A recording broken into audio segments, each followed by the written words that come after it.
Welcome to the Horror Unmasked podcast, where we unmask the monsters and explore the lore. I'm Amber.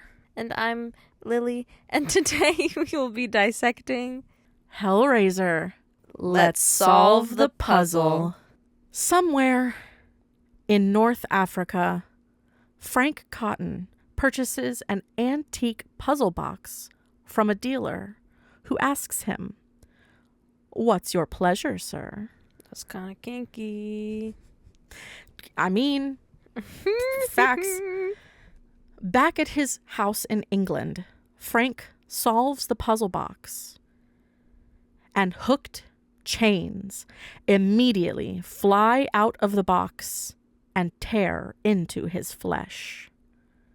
Demons, called Cenobites, from another realm, appear to inspect Frank's remains. So cute. Their leader, Pinhead, searches among the shreds of flesh and blood that resembles the pieces of Frank's face. He finds the mysterious box and twists it back into its original state, and the room appears empty, as if nothing ever happened. Frank's brother, Larry Cotton, soon moves into the same abandoned home which he and Frank had grown up in, with his second wife, Julia Cotton, who previously had a secret affair with Frank. Oh, shit. This bitch. Well, the second I saw this bitch, I was like, you shifty, I don't like you. I was like, he is not. He's just a little nerd that just somehow managed, you know. Maybe Julia will get hers.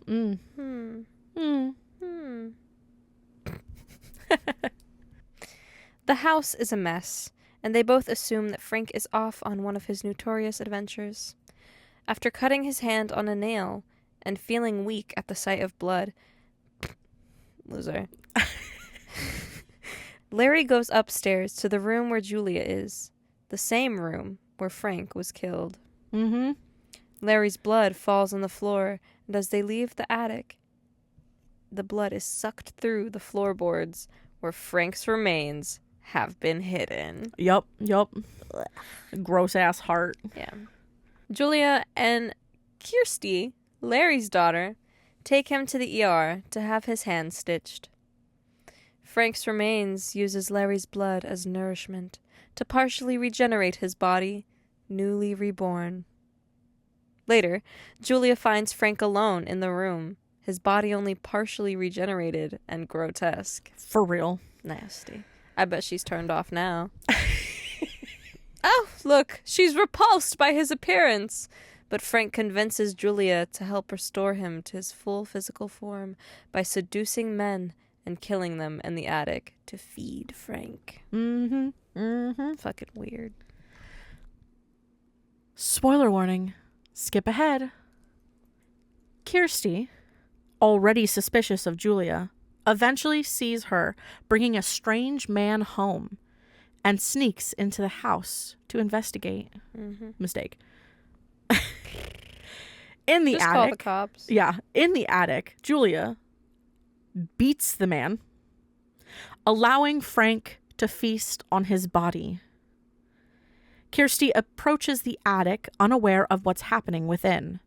Suddenly, the bloody man stumbles out of the attic, soon followed by the skinless Frank. I hate that. I also hate that his name is Frank.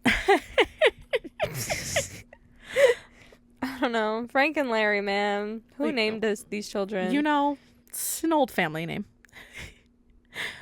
Before Frank can grab her, Kirsty picks up the puzzle box as a weapon, but she realizes it holds value for Frank. I just realized I just shot on everyone named Frank. You did. You just shot on everyone named Frank. I love you, Franks. Don't leave. It's not the name Frank. It's the fact that it was skinless Frank. Skinless Frank. I hate that. Yeah. Sorry. Muscle Frank. That sounds better. Yeah. Muscle Frank. Yeah. She escapes from the house, taking the box with her. She ends up in the hospital where she plays with a puzzle box and solves it by accident. Suddenly, the walls of the room begin to change and the Cenobites appear. It sounds like cinnamon bites, and it makes me want some. You know, that's a weird outlook on this one, but you know, since we just had a conversation about skinless Frank, you're like, Cenobites. Skinless Frank, that's just a hot dog. Facts. It's true. Well, Anyway. that's a hot dog that has had like that outer layer of Yeah, skin yeah. removed. Yeah. Like maybe it was burnt or something. You just Yeah. kind of peeled it off. Yeah. Or you're weird and you eat it like it's corn. You know, there are people who do that. Their leader, Pinhead, tells Kirsty that she has summoned them and they must take her to their world of pleasure, pain, and suffering. I only like that first part. Maybe a little bit of the second part sometimes, but not the suffering one. I'm okay. She begs them to spare her, saying she will lead them to Frank in exchange for her freedom. That sounds like a good deal. For real. Let's see what happens. Mm-hmm. Kirsty goes home to warn her father about Frank, but when she gets there, he says Frank was dealt with. But soon she realizes that Frank is wearing her father's fucking skin. Yep. Ugh. Yup. He killed your daddy. Mm-hmm. Frank comes after Kirsty, accidentally stabbing Julia in the process. Literally. You know, you lose him how you got him. And this man's literally just like, oh well. Mm-hmm. And then drains her of her blood. Mm-hmm. Nourishing himself. You know. Mm-hmm. To each their own. Oh yeah. Every man for themselves. He then goes to the attic where Kirsty is hiding. Kirsty weeps and accuses Frank of murdering her father. Frank reveals to Kirsty that her father was already dead inside anyway. Having heard Frank's confession, the Cenobites appear. Cinnamon. Mm-hmm. Frank tries to kill Kirsty for setting him up, but dozens of hooked chains grab him. As Kirsty thinks she is safe, she realizes the Cenobites want her too, but as she tries to escape the house, she manages to resolve the puzzle box, banishing them. When all is calm, she tries to burn the box, but a strange man comes and picks it up, turning into a skeletal dragon before flying off, and the box is seen with the original merchant as he tries to sell it to another victim. The end. A fucking dragon, man. Yeah. I mean, well, I did skip the part where he like becomes engulfed in fire and just melts and then Right. turns into this thing. The But you know, skeleton. hey, Well, it's still the same concept. This motherfucker turns into a skeletal dragon and then flies off with it. So, you know, yeah. wacky shit. This movie was released September 18th, 1987. Whoop whoop. The director is Clive Barker. Love that guy. Story by Clive Barker. Mhm. Distributed by New World Pictures and Entertainment Film Distributors. Now, I have their budget, which was $1 million. Yeah. Which is fucking wild. What was their box office? 14. It fits. It makes sense. But it's also like, this is definitely a film that is in the cult classic Yeah. For sure. grouping. But it is a $1 million budget. Yeah, so it's crazy to me that, you know, they were able to Realizing do all the things they did. how to be much I honest. have in here about the special effects of one fucking scene. They put a lot of it into that into scene. that one, yeah. So. Mm. Oh, yeah. Oh, yeah. Mm-mm-mm. Oh, yeah. Anyway, yeah, this movie isn't very long. It's only like an hour and a half. Mhm. But it does have a 69% on Rotten Tomatoes. So pretty good. Which is okay, yeah. I'm okay with Yeah. that. You know, not Yeah. quite a 70, but Yeah. 69 is a good number. Yeah. Schwack. Schwack. Come on. You're going to have 69 and I'm not going to joke about it. Obviously. I'm a child, okay? Kill count 7. That's it. That's all I got to say about it. And one of the next movies is that number increases drastically. I've only seen this one and then like the newer one that they did. I don't think I've seen any of the other ones. I haven't watched all of them. You said you were. I haven't watched all of them yet. But there was one that I actually did really like. I did like one of them a lot. I think it was the second one. But I think the third one is where there's like a really high death count. Ooh. Because there's like a whole scene with a club. I don't like that. And it's gross. It's gross. I don't like body horror. You wouldn't. Anyway. Oof. Main cast. Yeah. Doug Bradley. Pinhead. And that's it. That's all we need. No. Ashley Lawrence as Kirsty, Claire Higgins as Julia, Sean Chapman as Frank, and Andrew Robinson as Larry. Yep. Yeah. Did you know that this was Doug Bradley's first movie? Really? Yep. Wow. That's crazy. I get a little bit into it, but not like 100%. But good job, sir. But he landed fucking Pinhead as his first role ever. Period. For real. There was I don't know if I have it. I don't think I have it in here, but I remember seeing something when I was like looking up just stuff about it of him. So I guess in the process of like the way that he had to play Pinhead because the makeup itself was so powerful, the like visual of this character, the lead Cenobite as it was actually referred to. Also, the names of these Cenobites is wild, but whatever. I will get into that. Do you want me to get into it? Sure. Okay. Since I'm going to be talking a little bit about special effects right now. So when he was talking about like his process and everything, he actually, the director literally had to tell him to just like almost deadpan read. Yeah. Like tone it down. Tone he didn't him even down. have to act. He was like, just read it. And the power of the makeup like made the presentation. Because I remember him mentioning something about the fact that he went to like a convention for like a signing, and he saw this massive fucking line, and he thought it was for this other random like actor that was there. He realized it was for him because of him playing Pinhead, because he realized that he had like thousands of like fans that were like with him in the like he was trying to get back to his hotel room, and people were like, I want to take a picture, I want to autograph, please. Like, you know, because he was worried that he was downplaying. Like, because he put like emphasis and things like that into it when they were doing it, but it's like he ended up playing the character like really well. Like the Pinhead character is creepy, right, and really well. Like he's too calm for what's going on. Yeah, that definitely adds the edge.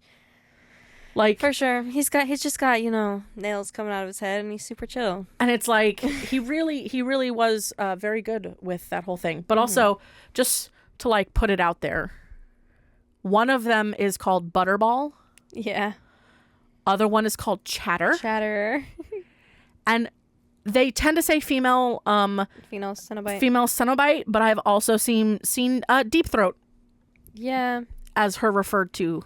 You know, Pleasure, context. Pain, and what's the other one? Suffering. Yeah. Yeah. That one. Oh yeah. And especially when it comes to, and I'll describe it a little bit later, their designs, their physical designs, and kind of what they mean. I'm gonna first get into the scene. The scene that is so gross. That probably took about way too long. Half their budget. absolutely disgusting. Ugh. The birth of Frank. The birth. Absolutely gross.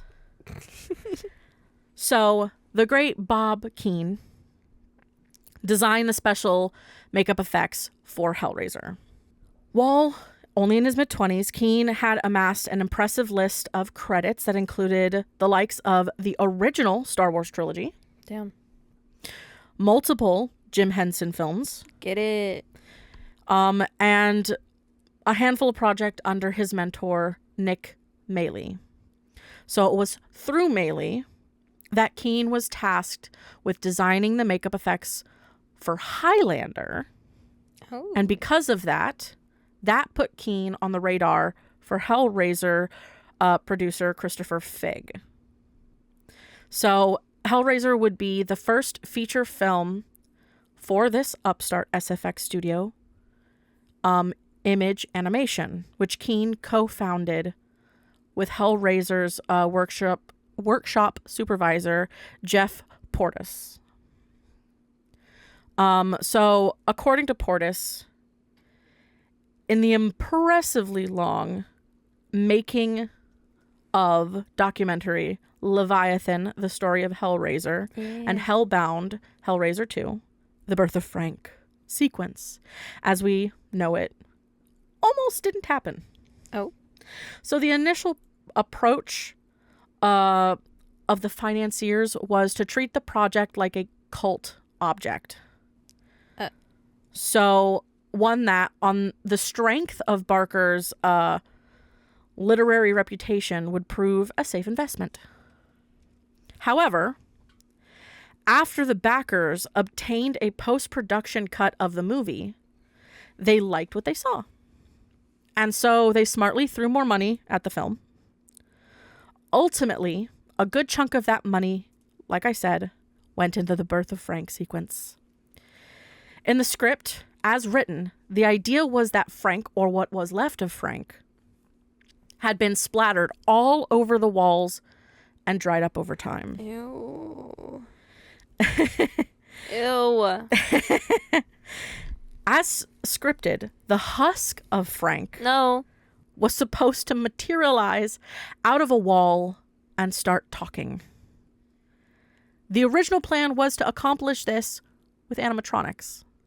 But back in the 80s, I'm sure that would Oh, have yeah. been The kinda team even hard. built a cable-controlled lip-syncing puppet. lip-syncing puppet. However, according to makeup crew member Cliff Wallace, the puppet proved too complicated for its own good.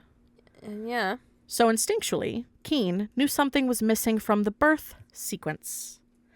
Over the course of principal photography, the film had become something else, and the dry birth, as scripted, just wasn't visceral enough. As a result, the team scrapped the idea of Dusty Frank in favor of a wetter approach. The realized birth sequence is an entirely in-camera effect, shot on a stage in South London, well after principal photography had wrapped. The reconstituted attic was, in fact, the only part of the film shot in a studio, where helpfully the crew had the luxury of a raised stage. This allowed for the effects team to operate the puppets and pumps underneath the floor. Yeah. The shot of Larry's blood seeping unnaturally through the floor was a simple reverse shot of a red fluid being pumped up through the rigid nail holes in the floorboards. Weird. Because, okay. So the overall effects of everything, of the heart, of the whole body, of everything, was made out of condoms, Oh my god. a piece of tubing, some glue, and some bits and pieces to pull the whole thing together to make it look like a real human organ. So, according to the crew, the backbone of Hellraiser's special effects was, in fact, lube and condoms.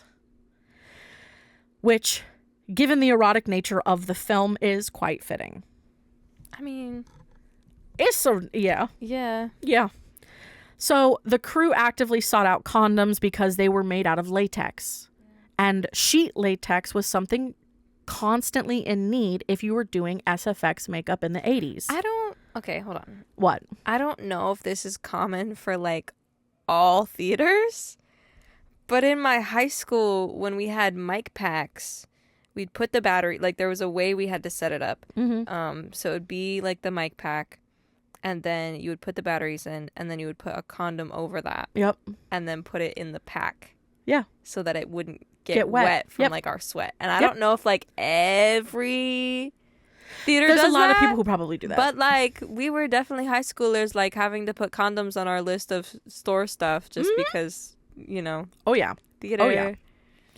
What? So, because also lube made things look wet and stay wet Okay. under the camera lights.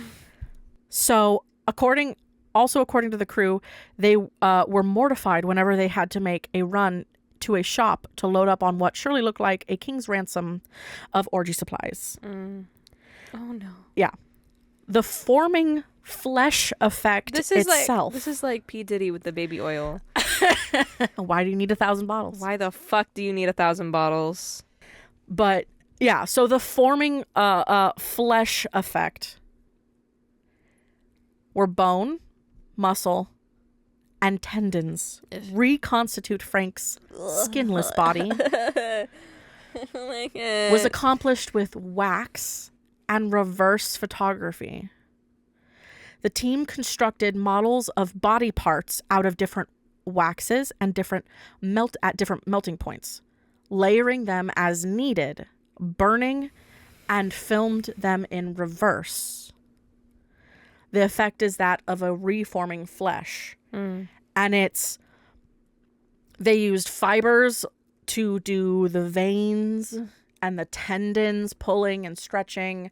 They used in the very beginning, when you see the arms first like pop out of the ground, those are like two animatronic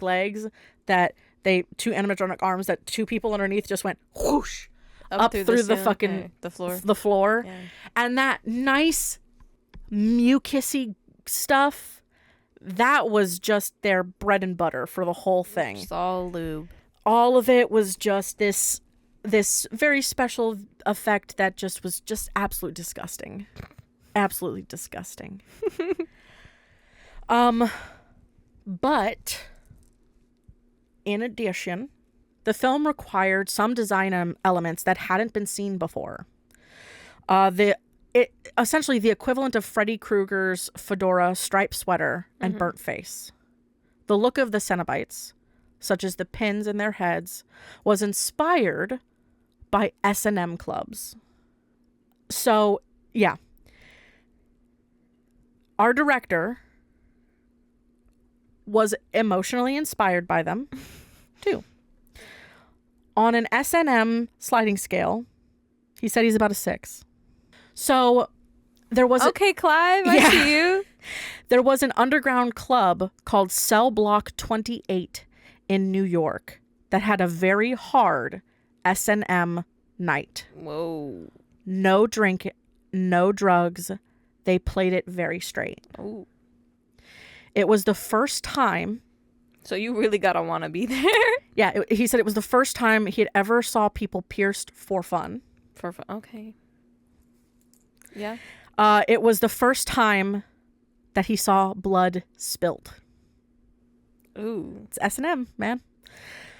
So the austere atmosphere informed Pinhead. Now that I'm thinking about it. Because no tears, please. It's a waste of good suffering. Is straight out of the movie. So one of the things that they had to contest with was they were trying to figure out how to do the aesthetics of 6-inch nails. Yeah. And they originally it was supposed to be like 6-inch long nails. Damn. But it was very crude and it made the design look almost comical when the nails got too deep. So it was suggested that they should be thin pins. And because of a series of conversations through trial and error, they ended up with the design of Pinhead. And it is now one of the most iconic visuals. The Even makeup, before I'd ever seen the movie, I knew what Oh, Pinhead yeah. was. Oh, yeah. Because, so the makeup took 5 to 6 hours to put on at first. Though they got it down to 3 to 4. The first time... 6 hours is crazy. Oh, yeah. The first time that Doug wore it, he sat in front of the mirror trying to make friends with this new face. Oh.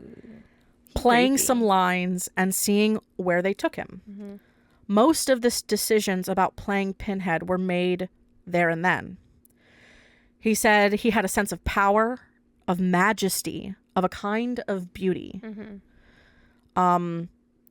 His threat is implied. Look what I did to myself. Now imagine what I can do to you. So that's a big aspect of it. And why, when I mentioned earlier, it was the makeup sold the performance. For sure. He didn't have to overplay the makeup. He worked in combination with it. You know, there's a lot of people who will overplay something because of their visual effects that they have. So they feel like they have to add something or add a face or add emotions. Whereas the way he played Pinhead was perfect. Yeah. It that reserved, calm demeanor, but like... He's so demure and mindful. But threatening. But yeah. Like, you know what he says is going to happen. There is no, like, maybe it won't. No. Trust him. Trust him. When he speaks. If he says he's going to do it, he's doing it already. Like, for real. But that's part of my notes. I'll get into a little bit into when you get to your one section about the Cenobites to get into, like, them individually. Okay. But that was my notes for the most part. Very good. What do you have for moi? Just some Hellraiser lore. Beautiful. So, Hellraiser, horror franchise, created by British author and filmmaker Clive Barker, as we have said. So the series first emerged as The Hellbound Heart, which is a novella that Barker wrote in 1986. Oh, yeah. So, which literally the next year he adapted into the film, the 1987 film Hellraiser. So the lore of Hellraiser is deeply rooted in themes of pain, pleasure, exploration of the human desire and suffering, but in a dark and metaphysical context. As for, like, the inspiration, I know you touched on it with, like, the S&M stuff. Yes. But Clive Barker's inspiration for Hellraiser came from many different things. You know, his own explorations of sexuality, the grotesque limits of human experience. Yeah. But he was influenced by a desire to create something that explored the darker sides of human nature, particularly in the ways in which desire and obsession could lead to self-destruction. He wanted to create a mythology that moved beyond the typical horror conventions, instead going into themes of transcendence through pain and pleasure. Yes. Which is a very interesting, like, thought process and twist on what horror is. Because a lot of people say you should not mix, like, horror and sexual stuff, which, you know, is kind of true. But they do that a lot. They do it a lot. Because of how taboo they feel that is. Yeah. Because you also have to think, a lot of serial killers... That's exactly what they do. Exactly. That's exactly what happens to them. Why such horrific things happen. Yeah. So it's an interesting because it gets them off. Visual. Yeah. You know? It's it's the process versus product killer. Yeah. And Hellraiser is definitely the process. For sure. Whew. Yeah. But Barker also drew his inspiration from many other authors like H.P. Lovecraft. Yep. And Franz Kafka. And was especially influenced by the concept of cosmic horror. So the unknown, incomprehensible forces, which is a central part of the terror. He also had a deep fascination with the intersection of beauty and horror, which, you know, a lot of people do. Yeah. But that like inspired by the visual and tactile experience of suffering and the way the body responds to extreme states of pleasure and pain. Mm-hmm. So, Because you also have to think, sex is not always a pleasant experience. No. Even for when you're doing it for the first time, it's painful. I don't think. Okay, if you've had a really nice first time, good for you, baby. But I it's don't not think even it just ever that. really happens. There are some people who... Some people, sure. Well, no. I'm not even saying in just that. There are some people who it doesn't matter how many times they do it. There's pain permanently. I'm not gonna spout my business here, but so hey, that happens. yeah, I know. And that's happens for a lot of women because here's the thing. The inside doesn't do a real whole lot. That's not really the location. That is for you guys. Yeah. If you get deep enough, maybe. But really, This is sex education with Amber and Lily. for women, it's an exterior experience. I didn't think I'd be getting, into this on the internet. But I mean, honestly, for Hellraiser, it's the one that makes the most sense. yeah, I think to it's just have that. because, pain and pleasure are probably like Oh, yeah. the deepest things you can feel in your body. It's like cute aggression. Yeah. But it's the people who like choking or who like subtle like smacking or slapping or Yeah. it's why people 'Cause, bring like, wax or for other sure. things into their sexual like repertoire of And there's play. been like scientific study on this. It's like basically when your mind is in a state of pleasure, it also perceives the pain to be pleasurable. Yes. So it's like It's like a primal. It's like it taps Yeah. into something primal that's not that you would look back and be like, "Oh shit, that happened." You know? it's, things happen, and in I the mean, there's moment- BDSM for a reason. Yeah. Yep. So, Mm-hmm. yeah. Whew. Yeah.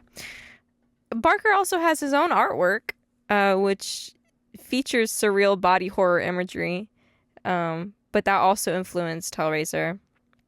So this fascination with the body and the supernatural led him to create the imagery of the Cenobites, which leads me into talking about the Cenobites. Yes. These creatures who exist in a realm where pain and pleasure are the same thing. Yes. Which is kind of what I was going into with like when your brain is experiencing pleasure, then pain is kind of just the same thing. Yes. But they are beings from a dimension where pain and pleasure are inseparable. They are summoned when someone solves the lament configuration, which was the puzzle box that we were talking about in the summary. Which is always prominent, again, in all of the films. It is Yes. the key thing to summon them. Yes. So, but rather than being evil, they enforce the rules of their realm, so punishing those who seek extreme pleasures by offering a form of transcendence through suffering. Mm-hmm. Then we're going to talk about, the most iconic one is Pinhead because he is the Yes. leader, but then you also have the Chatterer, Butterball, and female Cenobite, or Deep Throat. So, what you got for me on them? So, the Cenobites. We've already explained, we've already said roughly what their names are.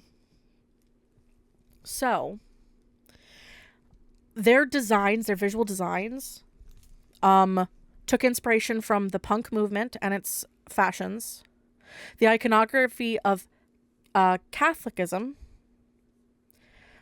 scarification rituals, African sculptures, the BDSM leather scene, Amsterdam's gay underground, and things like that are basically some of the stuff that coming up with a sort of like repulsive glamour, Right. like magnificent super butchers. So it's a combination of something that repels and attracts us within the character designs. So leathery surfaces and shiny blackness, exposed planes of dissected flesh, warm red blood painted over cold metal, lifeless skin. From a distance, one might even confuse them for priests in outdated, clothing. It's a clusterfuck of, the profane. So remember, the Cenobites are not villains. They are amoral and ambiguous. Yeah. I'm not going to lie to you. The one of the things that was referenced in regards to them, which still makes me laugh because of the euphemism that is in this. They are a part of an order called the Order of the Gash. Okay. In regards to like hell and all that kind of stuff. So, yeah. It's kind of funny to think about it like that, because we all know another word for that exact thing. We all know it. What is it? You can guess. You can guess. Yeah. The Cenobites are extra-dimensional beings from a religious sect in hell called the Order of the Gash. They grant sadomastic pleasure to those who call upon them. Yummy. So they're essentially priests. Like really fucked up priests. Really fucked up. Because neither angel nor demons, even though it is centered in hell, they are explorers in the further regions of experience. Pleasure seekers driven beyond humanity by their mission. Because in reality, our villain in this movie is Frank.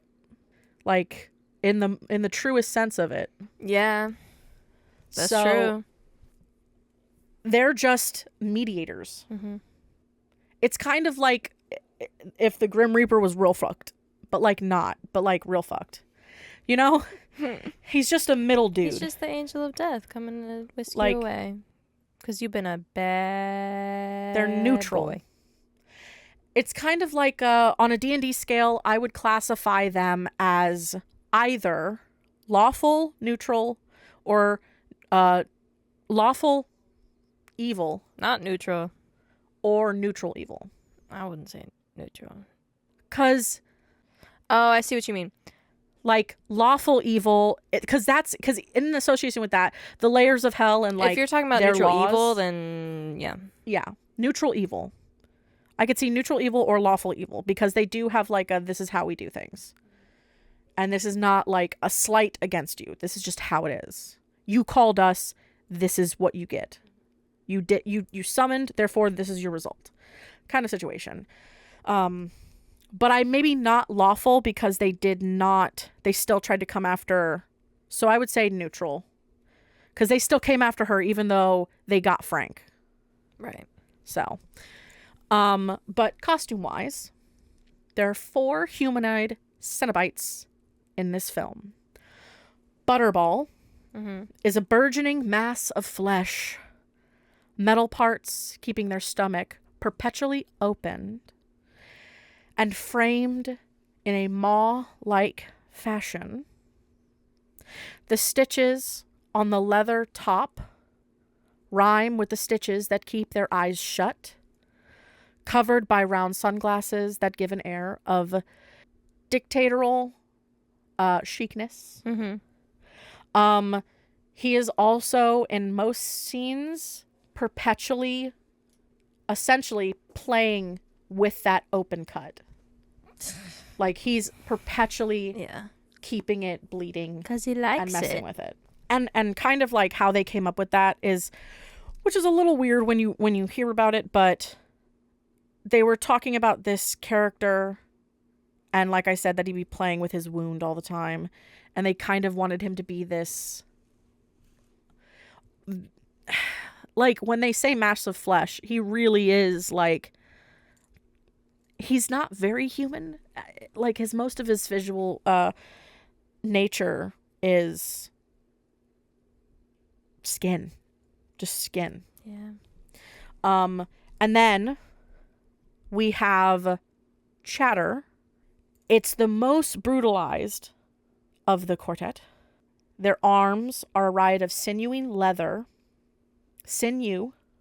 leather that extends to the fingers. And he's and this is what I found was interesting, is that he hints at penetration. Interesting. His visual form and everything like that. Because, so essentially this creature doesn't really have eyes and is an open mouth kind of figure. The way that they actually cast him was, I guess, Nick Vince, which was the person who played him, couldn't see anything, but apparently this guy had the ability to make his teeth chatter, even if it wasn't cold. So that was actually him doing that, like, just like the chattering of his teeth. But I thought it was really interesting because in one of the movies, oddest of sexual imagery is that chatter appears veiled like a bride, like underneath a sheet. And it's kind of got this like dark, twisted kind of connotation, especially now realizing that he kind of represents penetration. Because when you look at him and his visual design, you're kind of like, I see it. It's gross, but I see it. Because it's this wet, damp skin covered in blood. Mm-hmm. Yeah. A lot of women's first experiences will know what that looks like. Okay. And then we have, of course, Deep Throat. The female Cenobite. So she is, out of all of them, they're all very kind of agendered, but she's the most feminine presenting of them. Yeah.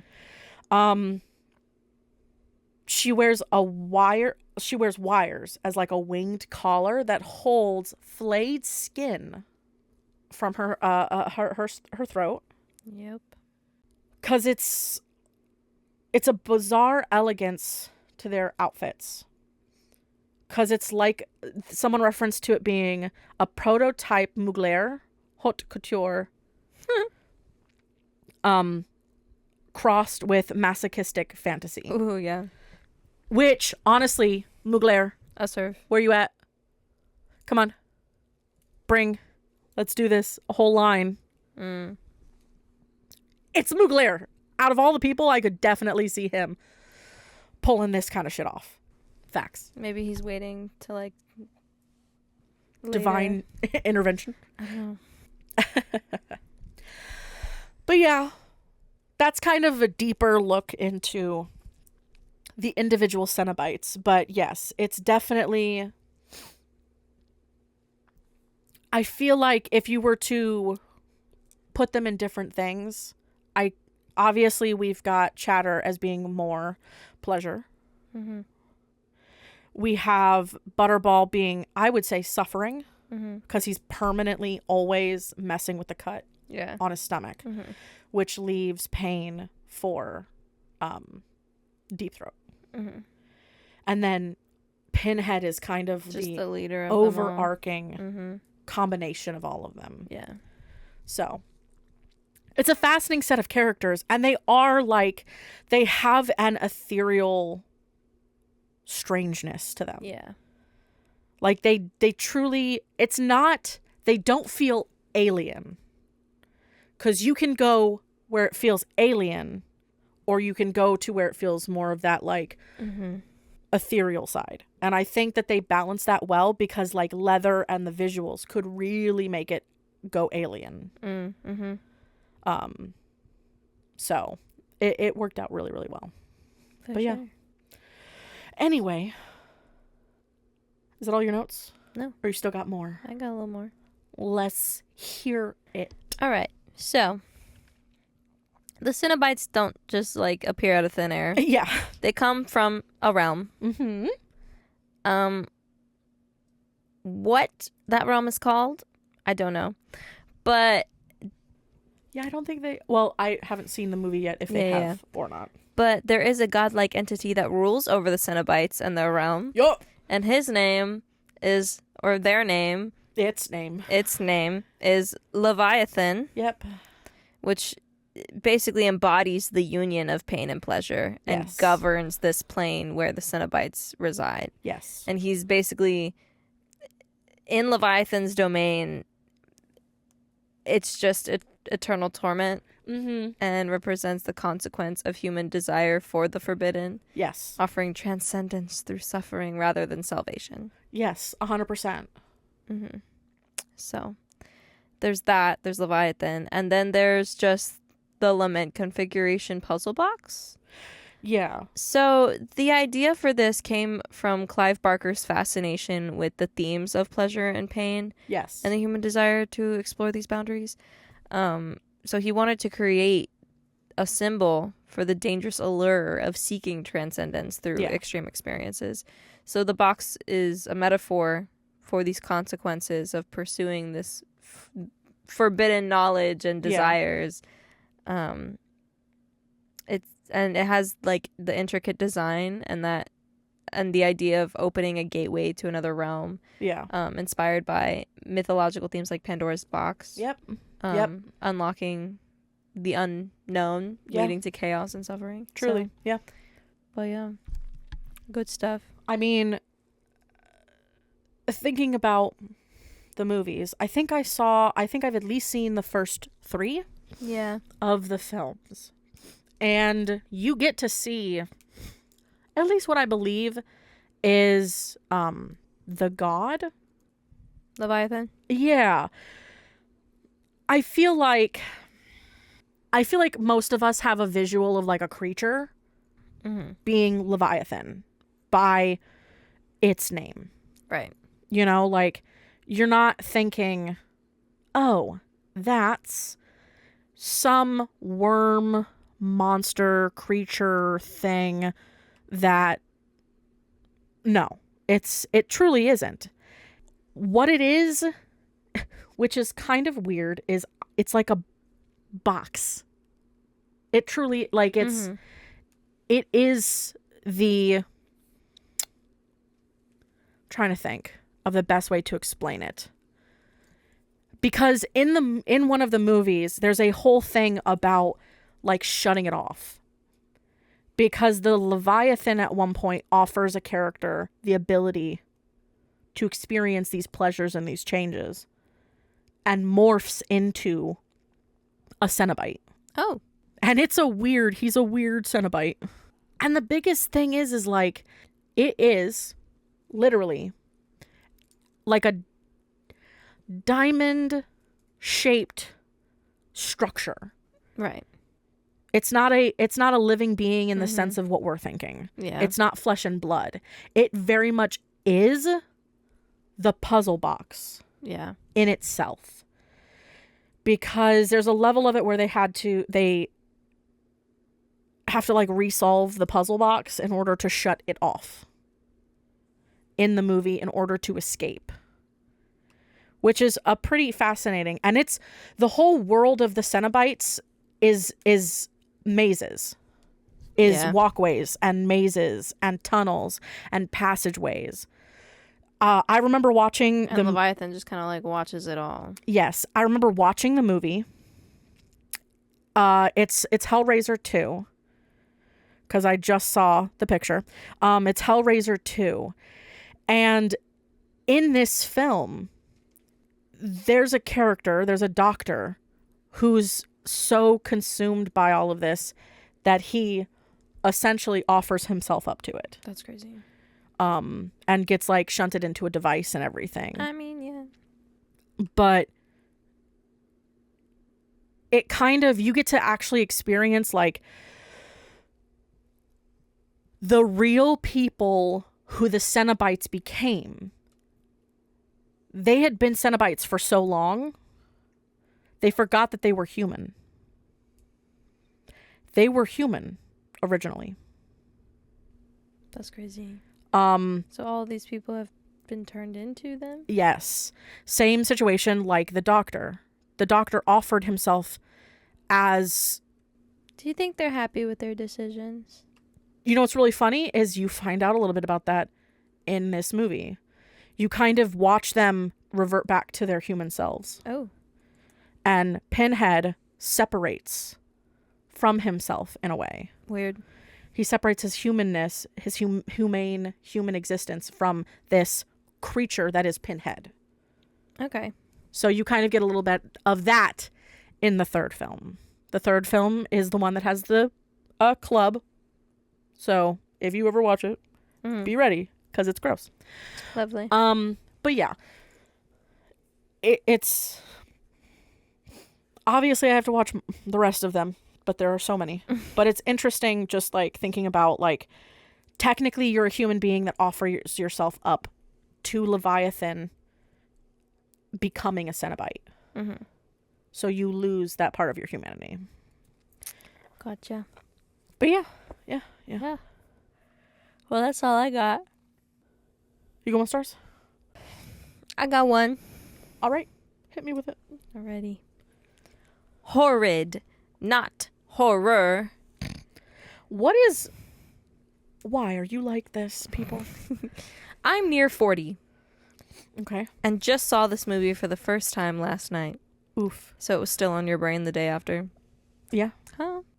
I had always wanted to see it because of the good things I'd heard and due to Pinhead's place as a horror movie icon. I think this is one of the most god-awful pieces of film ever. Okay. I know, for whatever reason, some people love this thing, but I found it to be a complete waste of time. Other users have claimed it had first-rate acting. I don't know what films they're comparing this to, but these actors are awful. I hate it when people repeat words. Awful, Yeah. awful. Okay, I get it. As for gore, this has no more gore than half of the horror or action movies out there. What are you watching? What are you watching? This man's got Terrifier like on repeat. On repeat.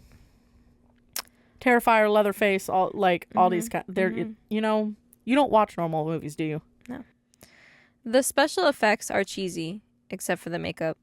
There were many movies out before 1987 with higher quality special effects. In fact, these were so bad that I hate to even label them as special. Finally, I've seen scarier torture scenes in other movies made both before and after this one. There was no suspense or buildup of tension because I find myself laughing too often, and it wasn't even silly enough to be campy.